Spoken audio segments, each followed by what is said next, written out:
ಇದು ನಿಮ್ಮ ಫ್ರೀಡಂ ಟಿವಿಯ ಮತ್ತೊಂದು ಇಂಪ್ಯಾಕ್ಟ್ ಸ್ಟೋರಿ. ಉಪ ತಹಶೀಲ್ದಾರ್ ಕಚೇರಿಯಲ್ಲೇ ಹಲ್ಲೆ ನಡೆದಿತ್ತು. ಉಪ ತಹಶೀಲ್ದಾರ್ ಅಮಾನತ್ತಾಗಿದ್ದಾರೆ. ನಿನ್ನೆಯಷ್ಟೇ ನಾವೊಂದು ಸುದ್ದಿಯನ್ನ ಬ್ರೇಕ್ ಮಾಡ್ತೀವಿ.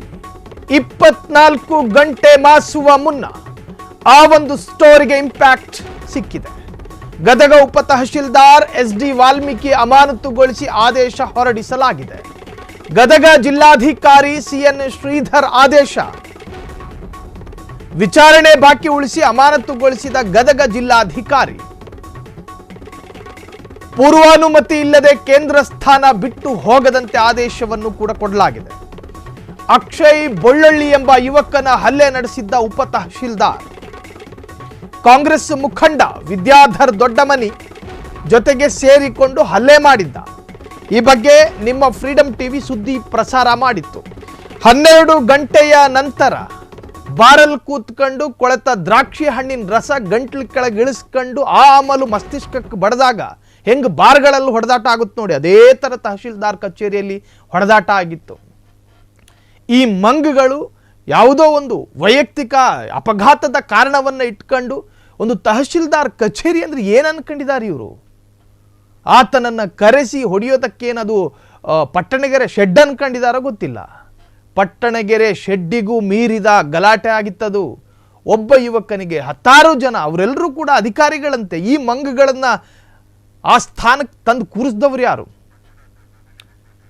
ಈಗ ಉಪ ತಹಶೀಲ್ದಾರ್ ಅಮಾನತಾಗಿದ್ದಾರೆ. ಈ ಬಗ್ಗೆ ಹೆಚ್ಚಿನ ಡೀಟೇಲ್ಸ್ ಕೊಡೋದಕ್ಕೆ ನಮ್ಮ ಪ್ರತಿನಿಧಿ ಮಂಜುನಾಥ್ ಈಗ ಫೋನ್ ಸಂಪರ್ಕದಲ್ಲಿ. ಮಂಜುನಾಥ್, ನಿನ್ನೆ ನಾವೊಂದು ಸುದ್ದಿಯನ್ನ ಬ್ರೇಕ್ ಮಾಡಿದ್ವಿ. ತಹಶೀಲ್ದಾರ್ ಕಚೇರಿ ಅಂದ್ರೆ ಜನರ ಕಡತಗಳು ಜನಸೇವೆಗೆ ಮಾತ್ರ ಮೀಸಲು ಅಂತ, ಹೊಡೆದಾಡ್ಕೊಳ್ಳೋದಕ್ಕೆ ಅದೇನು ಬಾರಲ್ಲ ಅಂತ ಹೇಳಿದ್ವಿ. ಏನಾಗಿದೆ ಈಗ ಆ ಒಂದು ವಿಚಾರಕ್ಕೆ ಸಂಬಂಧಪಟ್ಟ ಹಾಗೆ ಮಂಜುನಾಥ್? ಎಸ್ ಸಾಹಿಲ್, ಶನಿವಾರ ಸಾಯಂಕಾಲ ಏನೊಂದು ಈ ಘಟನೆ ತಹಶೀಲ್ದಾರ್ ಕಚೇರಿಯಲ್ಲೇ ನಡೆದಿರುತ್ತೆ. ಅದು ಕೂಡ ಪಕ್ಕದಲ್ಲಿಯೇ ಒಂದು ಮಹಿಳಾ ಪೊಲೀಸ್ ಸ್ಟೇಷನ್ ಕೂಡ ಇದೆ. ಇದು ಯಾವುದಕ್ಕೂ ಬಗ್ಗದೆ ರಸ್ತೆಯಲ್ಲಿ ಇರ್ತಕ್ಕಂಥ ಗಲಾಟೆಯನ್ನ ತಹಶೀಲ್ದಾರ್ ಆಫೀಸ್ ತನಕ ತಂದು, ಅದರಲ್ಲಿಯೂ ಕೂಡ ಕಾಂಗ್ರೆಸ್ ಮುಖಂಡರ ಒಂದು ಗೂಂಡಾಗಿರಿ ಗದಗ ಜಿಲ್ಲೆಯಲ್ಲಿ ಮಿತಿಮೀರಿದೆ ಅನ್ನೋದಕ್ಕೆ ಇದೊಂದು ಸ್ಪಷ್ಟ ಉದಾಹರಣೆ ಅಂತ ಹೇಳ್ಬಹುದು. ಅಲ್ಲಿ ವಿದ್ಯಾಧರ್ ದೊಡ್ಡಮನಿ ಅಂತಕ್ಕಂಥವ್ರು, ಅವರು ಮಾಜಿ ತಾಲೂಕು ಪಂಚಾಯತ್ ಅಧ್ಯಕ್ಷರೂ ಹೌದು, ಜೊತೆಗೆ ಕಾನೂನು ಸಚಿವರ ತವರೂರು ಆಗಿರ್ತಕ್ಕಂಥ ಈ ಗದಗನಲ್ಲಿ ಕೂಡ ಇಂತಹ ಪ್ರಕರಣಗಳು ಪದೇ ಪದೇ ಬೆಳಕಿಗೆ ಬರೋದು ಇಲ್ಲಿ ವಿಷಾದನೀಯ ಅಂತ ಹೇಳ್ಬೋದು. ಪಾಪ ಆ ಹುಡುಗ ಅಮಾಯಕ.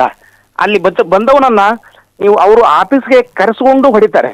ಇದಕ್ಕೆ ಜಿಲ್ಲಾಧಿಕಾರಿಗಳು ನೋಟಿಸ್ ಕೊಟ್ಟು ಅಲ್ಲಿ ಉಪ ತಹಶೀಲ್ದಾರ್ ಕೇಳಿದ್ರೆ, ಇಲ್ಲ ನಾನು ಆ ಚೇರನ್ನ ಪಕ್ಕಕ್ಕೆ ಇಡ್ಲಿಕ್ಕೆ ಹೋಗಿದ್ದೀನಿ ಅಂತ ಅವರು ಒಂದು ಸಬೂಬನ್ನ ಕೊಡ್ತಾರೆ. ಇದೆಲ್ಲವನ್ನು ವಿಚಾರಣೆ ನಡೆಸಿ ಜಿಲ್ಲಾಧಿಕಾರಿಗಳು ಈಗ ಆ ಒಂದು ಉಪ ತಹಶೀಲ್ದಾರ್ನ ಅಮಾನತು ಮಾಡಿದ್ದಾರೆ. ಸಾಯಿಲ್,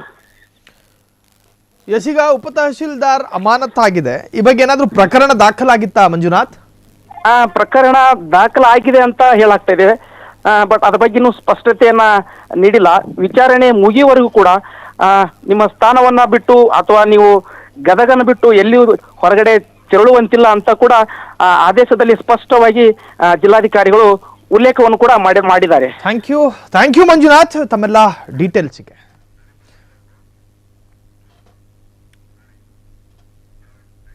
ಕ್ಷಣ ಕ್ಷಣದ ಸುದ್ದಿಗಳಿಗಾಗಿ ಫ್ರೀಡಂ ಟಿವಿ ಸಬ್ಸ್ಕ್ರೈಬ್ ಮಾಡಿ, ಲೈಕ್ ಮಾಡಿ ಹಾಗೂ ಫಾಲೋ ಮಾಡಿ. ಹೊಸ ಸುದ್ದಿಗಳ ನೋಟಿಫಿಕೇಶನ್ಗಾಗಿ ಬೆಲ್ ಐಕಾನ್ ಮೇಲೆ ಕ್ಲಿಕ್ ಮಾಡಿ.